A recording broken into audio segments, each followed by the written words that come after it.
हाँ तो देखिए, अब इलेक्ट्रिक फील्ड देखते हैं डाइपोल के कारण eight a general point. General point का मतलब है कि ना तो पॉइंट एक्सिस पर है और ना ही पॉइंट इक्वेटोरियल लाइन पर है, पॉइंट उन दोनों के अलावा अगर कहीं और है तो वहां हम इलेक्ट्रिक फील्ड कैसे लिखेंगे। तो उसके लिखने का फॉर्मूला देखें। तो मान लेते हैं ये हमारा इलेक्ट्रिक डाइपोल मोमेंट है, दैट इज इसका मैग्नीट्यूड हम मान लेते हैं P, और ये इसका सेंटर है, इसका मैग्नीट्यूड मान लेते हैं P, और इसका सेंटर है, और सेंटर से r दूरी पे, सेंटर से r दूरी पे यहाँ एक पॉइंट है। अब ये मत बोलिए सर ये डिस्टेंस तो बहुत कम है, बहुत ज्यादा है, अब मैं कितनी बनाऊं, ये बहुत ज्यादा डिस्टेंस है यार। किसके कंपैरिजन में? इस चार्जेस के बीच के जो डिस्टेंस है ना उसके कंपैरिजन में बहुत ज्यादा है यार। और हमसे इस पॉइंट पे इलेक्ट्रिक फील्ड पूछा है और ये एंगल दिया है कि डाइपोल मोमेंट का जो डायरेक्शन है उससे इसका एंगल कितना है, ठीक है। तो बताइए यहाँ इलेक्ट्रिक फील्ड कितना होगा। तो देखिए इसको कैसे सॉल्व करते हैं। तो जो आपका डाइपोल है, इस डाइपोल के आप दो कंपोनेंट कर लीजिए। एक कंपोनेंट आएगा इस डायरेक्शन में जिसको बोलेंगे P cos थीटा, और जो दूसरा कंपोनेंट आएगा वो इस डायरेक्शन में आएगा,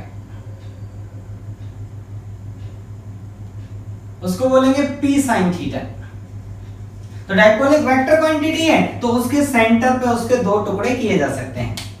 आप क्या करिए, इस P पे तो दो लाइन बना दीजिए, मतलब ये काम का नहीं है, इसकी जगह हमने दो कंपोनेंट बना लिए हैं। इन दोनों कंपोनेंट का जो इफेक्ट होगा वो इसका इफेक्ट होगा क्योंकि इसी से तो वो दोनों बने हैं।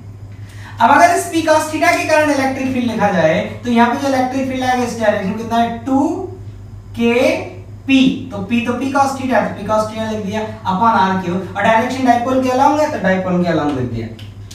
इक्वेटोरियल लाइन पे नोटिस करिए, सॉरी ये जो P sin थीटा है इसके लिए इक्वेटोरियल लाइन होगा, तो इसके कारण जो है नेट इलेक्ट्रिक फील्ड होगा P sin थीटा के कारण वो इस डायरेक्शन में आएगा। कितना आएगा, kP sin theta upon r cube. और जो नेट फील्ड आएगा इन सब का मिला के जब हम नेट निकालेंगे तो नेट फील्ड किसी इस डायरेक्शन में आएगा, दैट इज E नेट। ठीक, तो इस E नेट का मैग्नीट्यूड अगर लिखा जाए कि C नेट का जो मैग्नीट्यूड आएगा वो कितना आएगा, तो वो आएगा अंडर रूट ऑफ इसका स्क्वायर प्लस इसका स्क्वायर, मतलब 2kP cos theta upon r cube का होल स्क्वायर प्लस इसका मैग्नीट्यूड कितना है, kP sin theta upon r cube का होल स्क्वायर। ठीक, अब आप क्या करिए, इसके अंदर से kP अपॉन r क्यूब बाहर निकाल लीजिए और इसको सॉल्व करिए। तो देखिए मैं सॉल्व करके दिखाता हूं। तो kP अपॉन r क्यूब अगर आपका बाहर आ गया तो अंडर रूट ऑफ क्या बचेगा, देखिए ये बचेगा 4 cos स्क्वायर थीटा और ये बचेगा sin स्क्वायर थीटा। इसमें से cos स्क्वायर थीटा हटा के इसके साथ देखिए तो sin square theta cos square theta क्या हो जाएगा 1, और ये क्या बचेगा आपका 3 cos स्क्वायर थीटा। तो ये कौन हुआ, नेट इलेक्ट्रिक फील्ड का मैग्नीट्यूड। और ये थीटा कौन है, इस थीटा के बारे में लिख भी देता हूं। ये थीटा कौन है, ये है angle between position vector and dipole moment vector. देखिए ये आपका डाइपोल मोमेंट वेक्टर है और ये उस पॉइंट का पोजीशन वेक्टर, उसके बीच में एंगल कौन है, थीटा। अब जो ये नेट इलेक्ट्रिक फील्ड है, इस नेट इलेक्ट्रिक फील्ड का जो डायरेक्शन है, कौन से इस r से ये डायरेक्शन है, इस एंगल को मैं अगर अल्फा नाम दूं तो इस tan अल्फा का वैल्यू क्या होगा, तो मैं यहां लिख के दिखाता हूं आपको tan अल्फा। तो ये कौन है, नेट इलेक्ट्रिक फील्ड इन दोनों वेक्टर के सम से आया है, तो कितना, ये इन दोनों का सम है, तो दिस अपॉन दिस कौन होगा आपका tan अल्फा, तो कौन, kP sin थीटा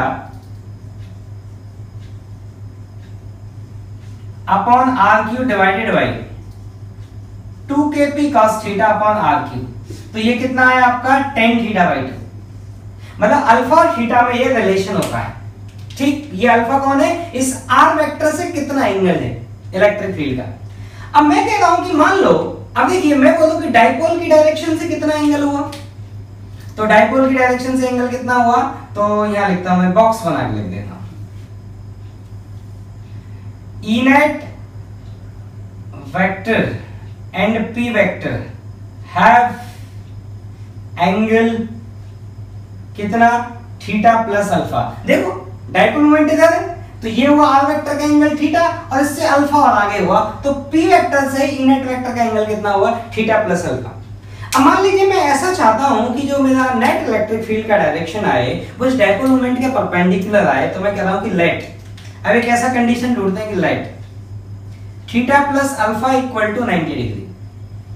इसका क्या मतलब हुआ? इसका मतलब ये हुआ कि डाइपोल के कारण जो फील्ड है उसका डायरेक्शन किधर है? डाइपोल के परपेंडिकुलर। इसका मतलब क्या हुआ कि इनेट vector is perpendicular to P vector.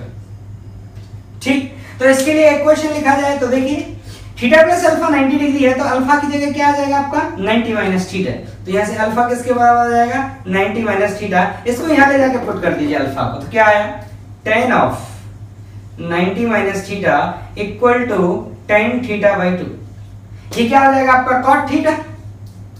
ये किसके बराबर आया? tan theta by 2। तो यहां से tan थीटा की जो वैल्यू आई वो दो वैल्यू आई, प्लस माइनस √2। इसका मतलब ऐसे वाले पॉइंट जहां पे नेट इलेक्ट्रिक फील्ड डाइपोल के परपेंडिकुलर होगा उनके लिए जो ये थीटा होगा, किस किस के बीच का एंगल? डाइपोल मोमेंट वेक्टर के एंगल और पोजीशन वेक्टर के बीच का एंगल। किसका? डाइपोल मोमेंट वेक्टर और पोजीशन वेक्टर के बीच का जो एंगल होगा वो किसके बराबर होगा? या तो प्लस tan इनवर्स, या तो tan इनवर्स √2 या फिर tan इनवर्स माइनस √2। ठीक, तो मैं इसको आपको यहाँ पे ड्राइंग में लाइन बना के दिखाता हूं। आप सोचिए कि ये आपका डाइपोल है, ठीक, और मान लेते हैं ये आपका जो डाइपोल का एक्सिस है, आप इसको मान लीजिए एक्स एक्सिस, और जो ये वाला एक्सिस है आप इस एक्सिस को मान लीजिए वाई एक्सिस। ये आपका हो गया एक्स और ये हो गया आपका वाई। और मान लीजिए आपके डाइपोल का जो सेंटर है वो कहां है? ओरिजिन पे। अब ऐसे करते मैं दो लाइन बनाता हूं पहले।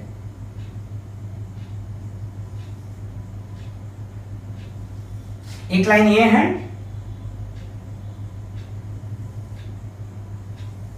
और एक लाइन ये है।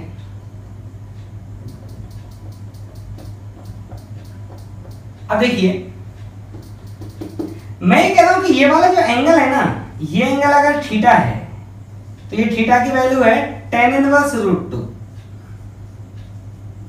सिमिलर कहानी ये एंगल जो है ये भी है tan इनवर्स √2।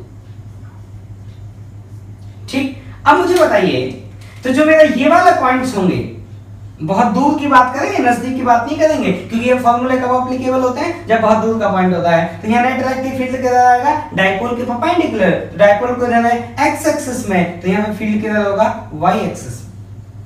हाँ, ये बात अलग है कि डिस्टेंस के साथ फील्ड का मैग्नीट्यूड घटेगा, दैट इज करेक्ट, लेकिन डायरेक्शन हर जगह पे किधर होगी? डाइपोल के परपेंडिकुलर। ठीक, ऐसे हम यहाँ पे बात करें तो फील्ड का डायरेक्शन किधर होगा? डाइपोल के परपेंडिकुलर। तो डाइपोल अगर x में है तो फील्ड किधर होगा? y में। ऐसे ही हम अगर इन पॉइंट्स पे बात करें तो डाइपोल x में तो फील्ड किधर होगा? y में।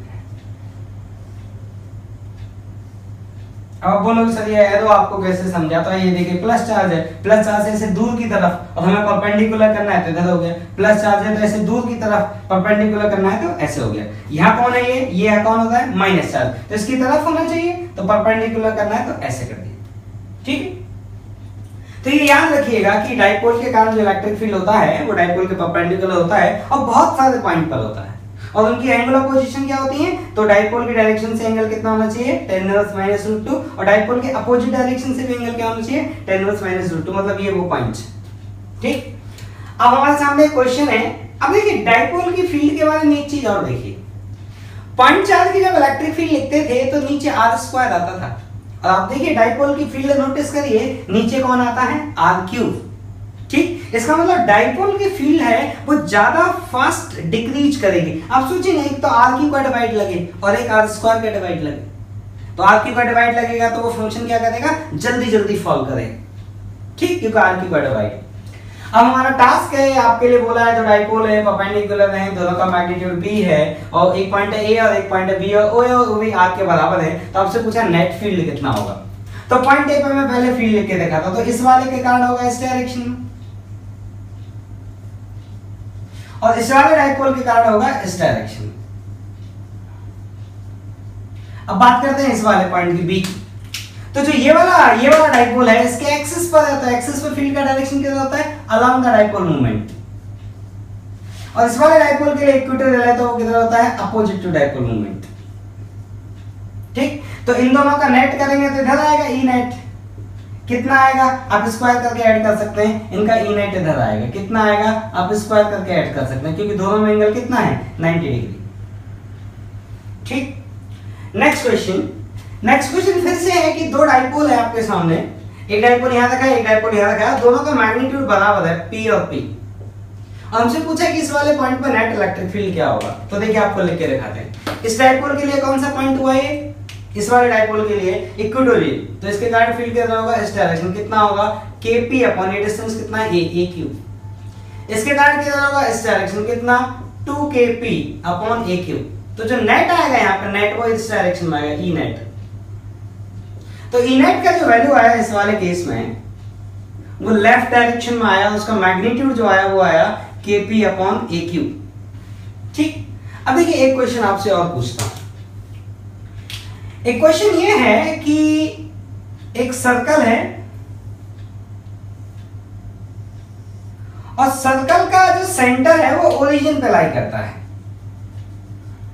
सर्कल का सेंटर कहां लाई करता है, ओरिजिन पे लाई करता है, और यहां एक डाइपोल रखा है, डाइपोल मोमेंट है P, और इस सर्कल की रेडियस है R। तो यहाँ पे दो डाइपोल रखे हैं, एक डाइपोल ये है जिसका मैग्नीट्यूड है √3P और एक दूसरा डाइपोल यहाँ रखा है जिसका मैग्नीट्यूड है P, और ये है मेरा x एक्सिस और ये है मेरा y एक्सिस।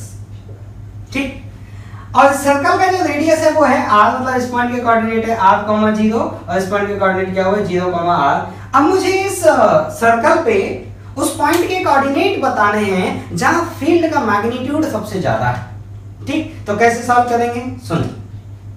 अब क्या करें, इन दोनों डाइपोल को ऐड कर लें। जब डाइपोल के कंपोनेंट हो सकते हैं तो डाइपोल ऐड भी हो सकता है, तो इन दोनों को ऐड करेंगे तो नेट डाइपोल इधर बनेगा P नेट, और P नेट का मैग्नीट्यूड क्या आएगा, इन दोनों का स्क्वायर करके ऐड कर दीजिए, वो कितना आएगा 2P।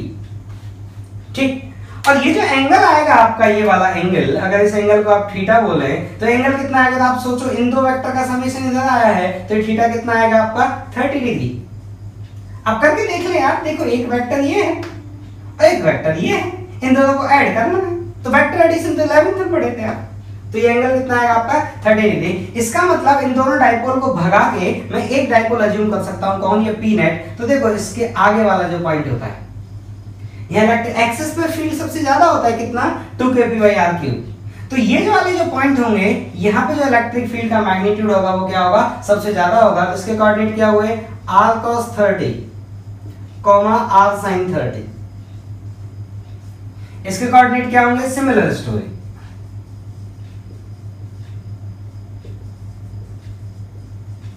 ठीक है, अब देखो अगर किसी को यह बात नहीं समझ रही हो कि यही फील्ड का मैग्नीट्यूड क्यों ज्यादा होगा, तो देखो आप देखिए इन सभी पॉइंट के लिए r तो फिक्स है, मतलब डाइपोल के सेंटर से डिस्टेंस तो फिक्स है। रेड वाला डाइपोल देखिए आपको, क्योंकि उन दोनों को तो हमने कंबाइन कर दिया, एक डाइपोल बन गया रेड वाला। तो इसके सेंटर से इन सभी पॉइंट का डिस्टेंस तो सेम है, लेकिन अलग क्या है, थीटा। तो बताइए कौन से थीटा के लिए मैग्नीट्यूड सबसे ज्यादा आएगा, तो यहाँ देखिए, तो जब थीटा 0 होगा, जब थीटा 180 होगा, तो इसका जो मैग्नीट्यूड आएगा वो क्या आएगा, सबसे ज्यादा आएगा। इसका मतलब मैक्सिमम मैग्नीट्यूड इन दो पॉइंट्स पे आएगा, कोऑर्डिनेट ये हो गए, समझा। ठीक।